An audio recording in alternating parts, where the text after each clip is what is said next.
Thank you. I've been interested in denialism a long time. My mother was actually barred from teaching evolution in Texas in the 1950s. My sister was barred from teaching evolution in Missouri in the 1980s. Fortunately, I'm not barred from teaching evolution. I teach a course on Darwin. I also teach a course on the history of ignorance, and it's part of my general interest in agnotology, the science of ignorance. There's so much ignorance that we don't study. Philosophers tend to study knowledge a bit too much, and they don't study ignorance enough. The slide here begins this child here with the cigarette. We tend to think of tobacco as something that's a solved problem.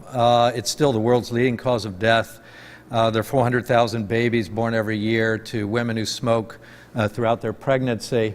And the reason it's important is there's 6 trillion cigarettes smoked every year. That's about 350 million miles of cigarettes. And actually, cigarettes are smoked at a rate faster than satellites orbit the Earth. So there's about 10 kilometers of cigarettes smoked every second. Just to make you realize this is not something from the distant past. Americans smoked about 30 trillion cigarettes in the 20th century.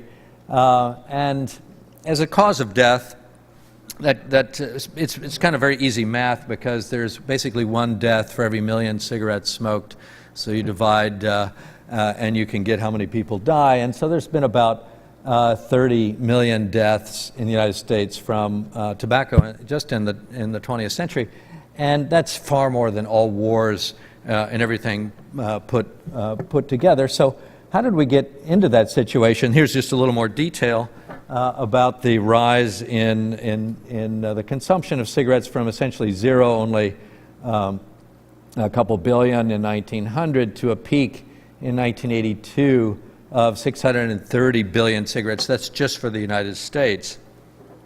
And this is why people die, because, you know, just methane alone, there's 6 million kilograms of methane inhaled. This is just the amount inhaled of all these different compounds, and there's several thousand others from these. And the 60 million kilograms of tar, which is just condensed smoke, that are actually inhaled, it's enough to fill 100 of these railroad cars all the way to the top, assuming 10,000 kilograms per railroad car. And the factories that produce this are the world's deadliest factories. They're generally unknown because the tobacco industry has a very good way of making itself invisible. These are the deadliest factories. Each of these factories kills large numbers of people just from the produce. Just the Philip Morris in Richmond alone, that factory kills 146,000 people every year by the production of its cigarettes.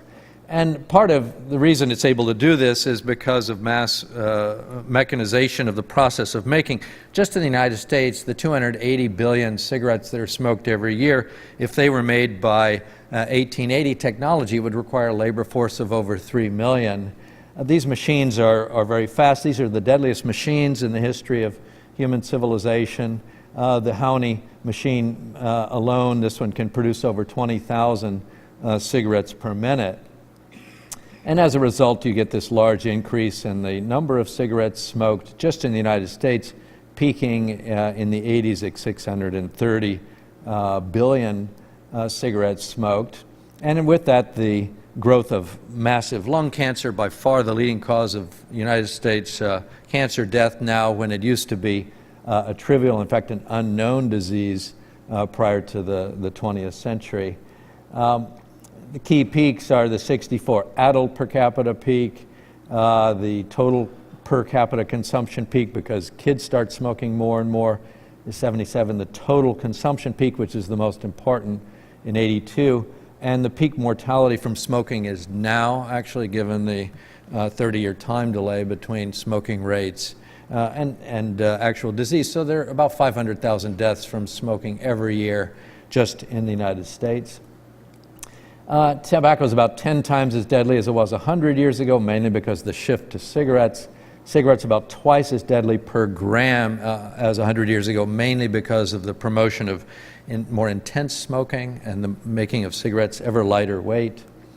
But for the purposes of this talk, I really want to focus much more on corruption, how tobacco has been a corrupting force in human civilization. The lungs and the heart, of course, but the corruption of media, corruption of science in particular, corruption of the medical profession, corruption of the presidency. I won't say too much about these. A very good news today, I just saw that eBay will no longer be a member of ALEC, which is actually a pretty big deal. The weaker you can make ALEC, the more you can have genuine science flourish. And it's possible that in the long run, tobacco denialism, setting a model for global climate change denialism, may actually kill more people than actually directly through cigarettes. This is sort of an interesting open question. Medical authority was key to the cigarette success. In other words, Naomi raised this question, why do people buy the doubt? You know, there's all this selling of doubt, but why do people buy it? And one of the reasons is the effective co-optation of the medical authority. Doctors smoked more than non-doctors until the 1950s. 60% of doctors smoked cigarettes in 1950. That was significantly above the American population. More doctors smoke Camels than any other cigarette. Here you have the M and the D. A lot of subtle iconography here. That's very interesting. Again, the MD, more doctors smoke Camels, capturing the women as well. And I should say that the tobacco industry was not always socially irresponsible. Here, these cigarettes, these asthma cigarettes, were not recommended for children under 6. So there was a certain level of moral responsibility, a kind of things. Of course, there was also radium added to cigarettes. Cigarettes are the main way that humans are exposed to alpha radiation. The polonium-210 concentrates in the tobacco leaf as a result of a decay chain from uranium to lead-210 to polonium-210. And it is actually the main way that humans are exposed to radioactivity, relatively little known. There were Listerine cigarettes for the breath-conscious, labor cigarettes, snooty cigarettes, Harvard, of course, brand cigarettes, Princeton brand cigarettes, Stanford cigarettes, Berkeley cigarettes. This one is actually Barclay, but I threw it in there anyway. Cigarettes for presidents. You know, every presidential vehicle had their own cigarettes. The state of Florida made their own cigarettes just for prisoners. There were fictional cigarettes and True brand cigarettes. In fact, True cigarettes were the cigarette of the year for Time magazine. And scientists and educators were captured for this purpose. All of America, more scientists and educators smoke Kent, and that's because Kent had the asbestos cigarette, the asbestos fiber cigarette. There were croxidolite asbestos, one of the worst kinds. The blue asbestos was in it, and there was a lot of fiber fallout, things like that. And tens of billions of these cigarettes were sold to the scientists and educators. Cigarettes for the man who thinks for himself, knows Viceroy, a nice little sort of atomic Earth over there. Feminist cigarettes, you've come a long way. Baby cigarettes were promoted as a keep you slim therapy. That's one of the ways they fooled a lot of women. The Barbie cigarette here, we call it Camel number 9, that was introduced only a few years ago. Light and luscious. Merit Science Works. A lot of the names of cigarette brands were reassurance names, Merit, Vantage, sort of like the theory of relativity. Merit cigarettes here. Fact brand cigarettes that supposedly was telling you a little bit about the gas in cigarettes, the cyanide, the polonium. Polonium mainly comes in in the vapor state, carbon monoxide, things like that. There were even Life brand cigarettes. There was Life brand and Peace brand cigarettes, even Long Life cigarettes. I guess sort of the big lie principle at work here. Science-y cigars, Madame Curie cigars, Isaac Newton cigars, Archimedes cigars, Thomas Edison cigars. This is particularly odd one given how anti-smoking Edison was. He was really quite adamant that it was bad for your health.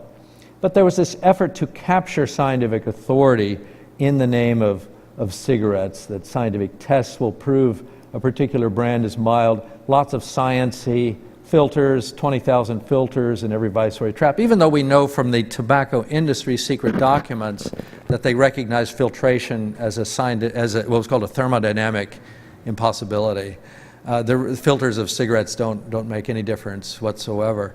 And that's mainly because tobacco itself is just as good or as bad a filter. That's why there's never been a filter on a cigar. You might think if filters help cigarettes, why has there never been a filter on a cigar? It's because the filters are really a contradiction. Cigarettes would be allied with anti-prejudice, with American intelligence. Even Dr. Kildare, which was the most popular medical show, it had both of the doctors on it smoking. There were smoking vending machines. NBC agreed with Liggett's demand not to depict messages that would denigrate cigarettes. Some sort of postmodern-y thing. I won't even sort of go into this one. The frog, the spaceship, the silk cut. So corruption, I think, here is a key concept. Big Tobacco corrupted the medical profession. In 1964, they paid the American Medical Association, the main body representing doctors in the United States, $20 million. And in exchange, they got the American Medical Association refused to endorse the Surgeon General's report, finding that smoking caused cancer, refused to endorse warnings on cigarette packs, actually testified against the broadcast ban on advertising in 1968 that eventually was passed. And in return, the cigarette manufacturers helped the American Medical Association fight basically a losing battle against Medicare and what they called socialized medicine. But that's only one of many bodies that were corrupted. And you can talk about the corruption of the bodies of animals. The tobacco industry organized a very large baboonery in Texas at the Southwest Research Institute, which most people have never even heard of, has several thousand PhDs, has a lot of smoking baboons. Smoking in space. Sigourney Weaver in Avatar wakes up and the first thing she says is, "Where's my goddamn cigarette?" There's been a romance with the cigarette in Hollywood. It's responsible for several million deaths, just the representation of cigarettes in Hollywood movies. And in real life, in 1960, as late as 1960, half of the astronauts preparing for the Mercury mission were actually smokers. And this was viewed as something that was not bad for your health. Corruption of youth. There's been a lot of targeting of age 12 to 18, age 12 to 20, and you can even see from the weight given in the marketing strategies, much less weight given to smokers above a certain age. This is fairly consistent. Corruption of foreign aid. Many of us will have heard of the Marshall Plan, but how many of us know that for every $2 in food aid for the Marshall Plan, there was $1 in tobacco? And this was not even wanted by the 16 countries that asked for the Marshall Plan. It was actually something that was put in force by a guy named Willard Robertson, who's Pat Robertson's father, who was a senator from Virginia. He required that the Marshall Plan include $1 billion worth of tobacco to be sent to the recovering nations of Europe. Corrupting our notions of freedom and free speech. Is a Philip Morris Virginia Slims ad where you're supposed to find your own voice. In the 1980s, there was a successful effort to say that basically smoking is a form of free speech. And they captured the ACLU. The ACLU was paid hundreds of thousands of dollars by Philip Morris, to defend the right of smokers to smoke in the workplace. So they were able to corrupt even a principled organization like the American Civil Liberties Union, $500,000 from tobacco firms. Secret documents revealed tobacco industry ties, and you can now trace the structure of this because we do have 85 million pages of internal tobacco industry documents, which is really it's the largest business archive in the world, and we have the whole history of the denial campaign laid out in great detail. Corruption of symbols. Again, smoking was defined as a form of free speech in the 80s. Smokers were like Jews. Health advocates were like Nazis. Here's the traditional Jewish quarter of Amsterdam that Philip Morris is saying is the only place you can smoke now. Basically, Smokers today are like Jews under the Nazis, or smokers being forced to sit at the back of the bus, smokers are being lynched. In other words, using a whole set of civil rights and anti-Nazi rhetoric to defend smoking as a form of freedom, very explicitly sometimes.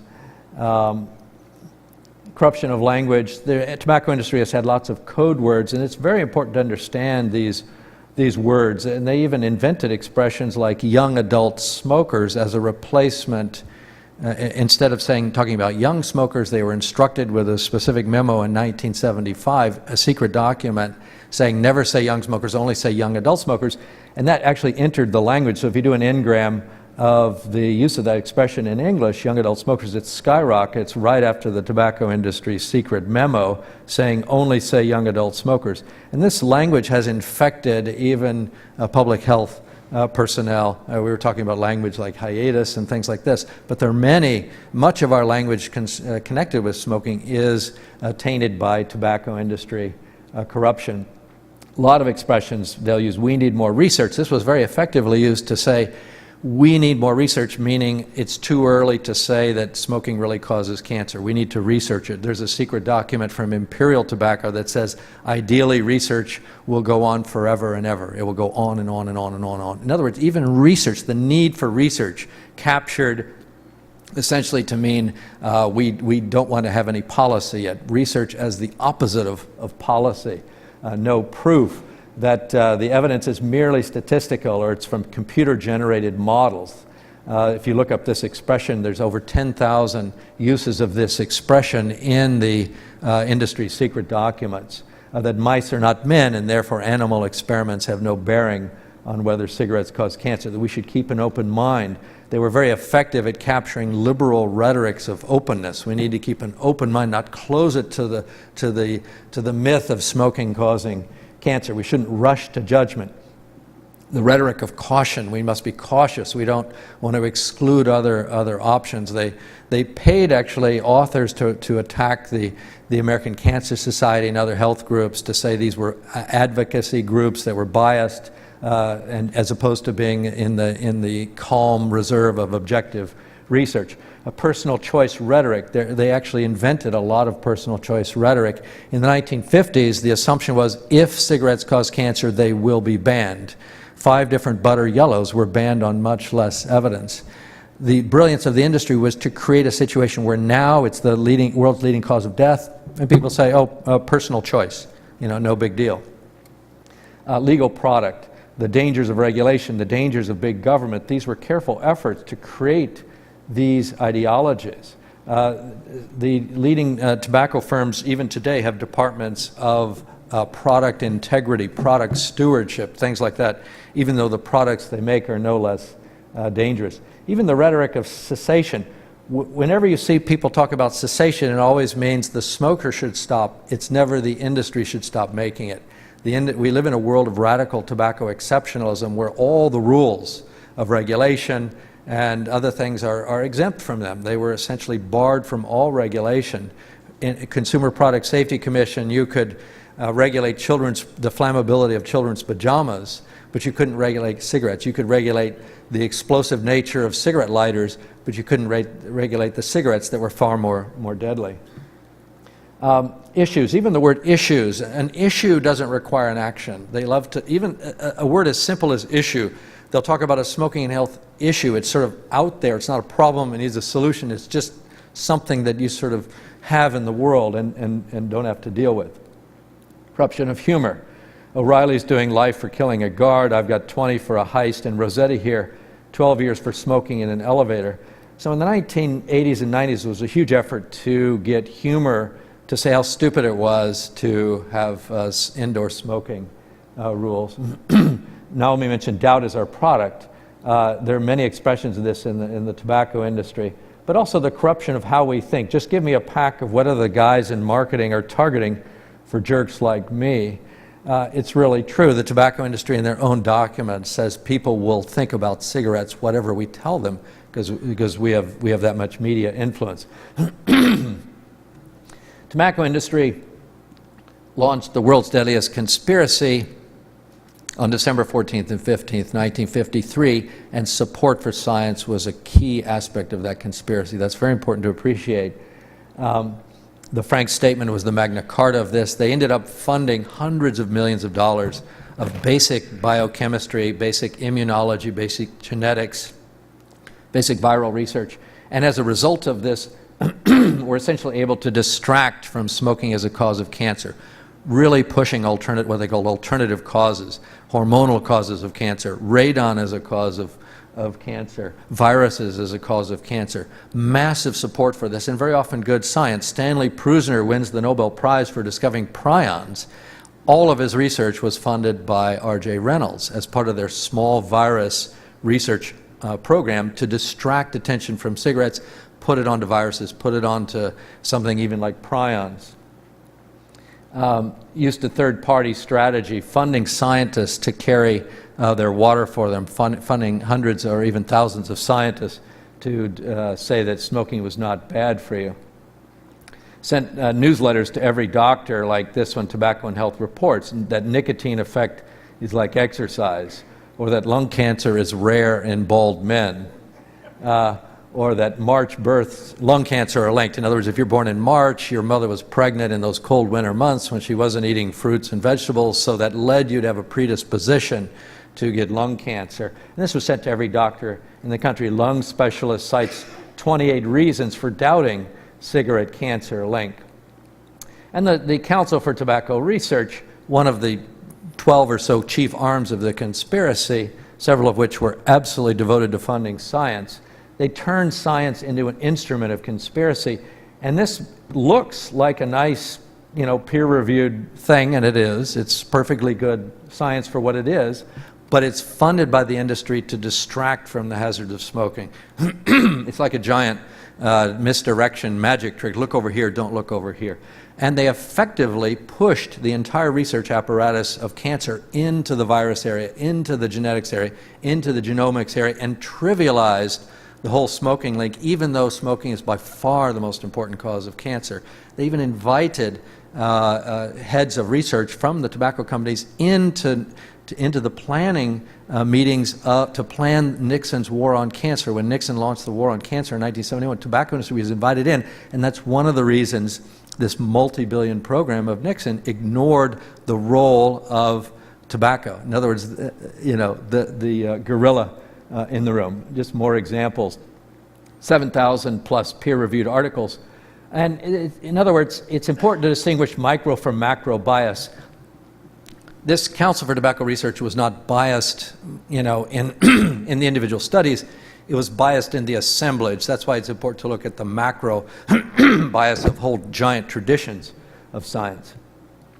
So the true purpose was distraction research, decoy research.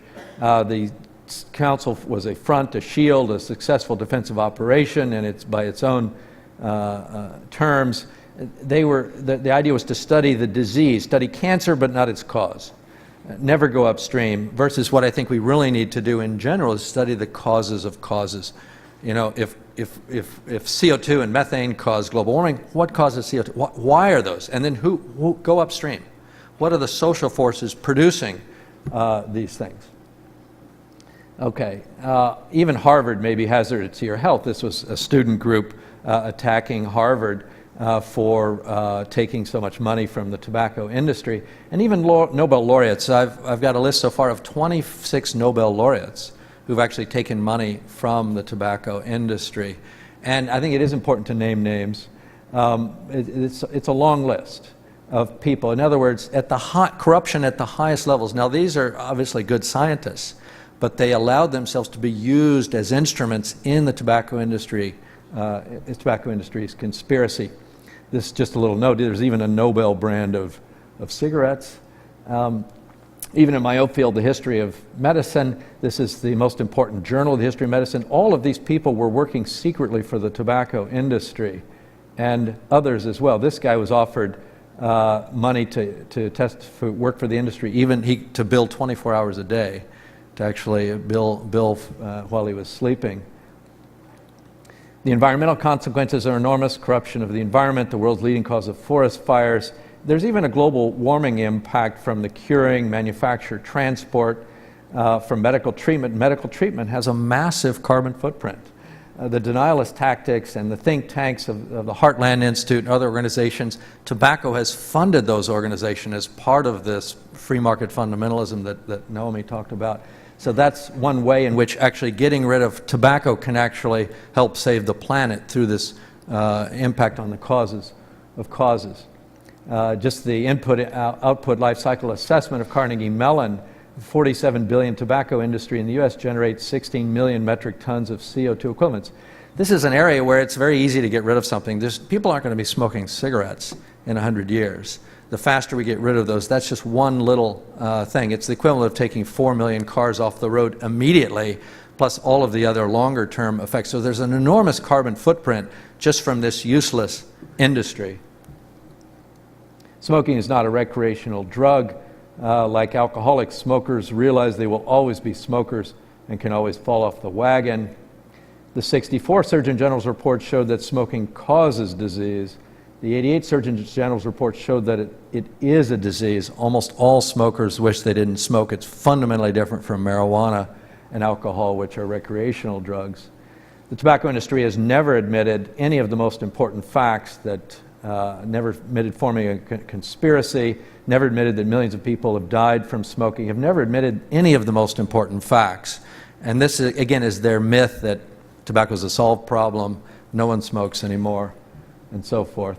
Lots of easy solutions that could be done to fix cigarettes, but this famous doctor said, in looking for the obscure, don't overlook the obvious. Better to ban the sale of cigarettes. There are going to be efforts to do this. Every state has the power to ban the sale of cigarettes. So does every town. A town might have 12 people in it. They have the power to ban the sale of cigarettes in those communities. We have much more power than we realize, and the world is watching. Just some generalizations. We can't always invent our way out of problems. Some require political solutions. We need more study of the causes, of scientific misdirection, corruption of science, the social production of ignorance, social production of apathy, new techniques of marketing. I think we need new rhetorics, new media, and new pedagogy. And by new media, I mean things like film, art, and fiction. We need to know what the cancer of climate change is. We need to know how to encourage whistleblowers. We need to find out ways to better understand the people who are organizing climate denial. We need to think more about pedagogy, teach not just climate cycle, but that some people will lie. A kid in third grade can understand that some people are greedy, some people will lie, and that this may have a lot to do with what is going on with global climate change. So let me just end it there then.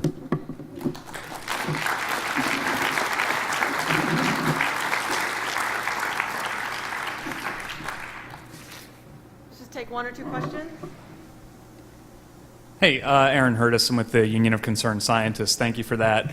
I helped a researcher last year put out a study. The bottom line conclusion was 2/3 of emissions in the atmosphere, you can ultimately trace them back to 90 institutions, large companies. And then the next day, The Onion had a satirical article that said, scientists blame global warming on 7 billion humans.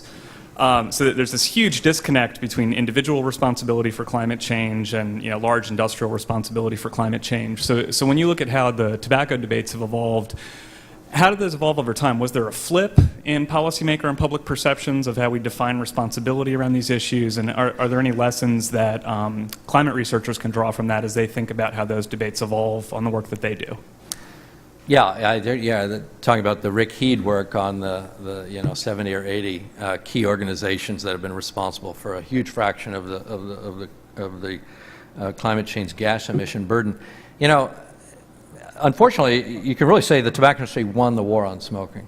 I mean, this is 1 in 5 Americans still smoke, and not only that, no one thinks it's a problem. Basically, every time someone makes a documentary on global warming, they say we want to, or fast food, they say we want to fix fast food the way we fixed tobacco. It's nice to have some models of success, but it's important to realize that they really did create certain forms of propaganda, like the notion of free choice, that cigarettes are not an industrial product at all, they're simply something everyone chooses. But that can be combated, and one of the main ways it's done is through industry denormalization. In other words, showing that the tobacco industry itself was a liar, is a liar, that they've never, done the right thing, and that can be taught to kids, that can be taught to everyone. And you could do the same thing with global climate poison industry emitters. You can denormalize them. Stanford no longer takes money from coal, big coal. It's going to be some time when we won't take money from other carbon emitters as well. So I think industry denormalization is one of the best things to do on that. Hi, I'm Sarah Green. I may be one of the only people in the room who was actually offered money by the tobacco companies. Turns out cigarettes are a great way to make free radicals in the lab. And I was wined and dined in Richmond for a day. I refused, so I guess that forgoes my Nobel Prize. But I wonder if you could say something about greenwashing in terms of funding on the climate side. It seems that you see a lot of advertising about BP and Shell are funding biomass, for example. Yeah, I've seen more and more on that. The greenery. I mean, BP was one of the first big ones doing this. The tobacco industry did this a lot with even funding conferences on corporate and social responsibility. So there is this kind of, what can you do? You have to poke holes in that. You have to poke holes in that strategy as a deliberate tactic. Tobacco industry loved to do that. We're a responsible corporation making a controversial product. The greenwashing is enormous, and it's also done through creating astroturf organizations, which give the appearance of being citizens' councils, but are actually funded by one or another of these industries. And that is going on a lot. So you need to really expose that. Can I ask one question? It's very quick. David Appel, I'm a freelance science writer. How do you think tobacco issues will play out in China, where smoking has really taken off, where the government profits from it, where there's no free media, where there's not much emphasis on personal freedom? Yeah, I have a bet with a colleague that China will be the first major country to ban the sale of cigarettes. I think it'll occur in about 10 years from now. And everyone will be amazed because everyone thinks, it's the worst. They are the worst. They produce and smoke 2.6 trillion cigarettes a year, over 45% of the world's cigarettes. It is a state monopoly, but as soon as two lines cross, they already have about 500,000 deaths from lung cancer every year. As soon as those costs, exceed the income, the Chinese state now, 7% of all of their revenue comes just from cigarette taxes. So there's a massive conflict of interest. But as soon as the medical costs are bigger, then I think they'll do the same they did with two-stroke engines, which was just to ban them overnight. And I think that'll occur about 10 years from now. Thank you so much. Okay.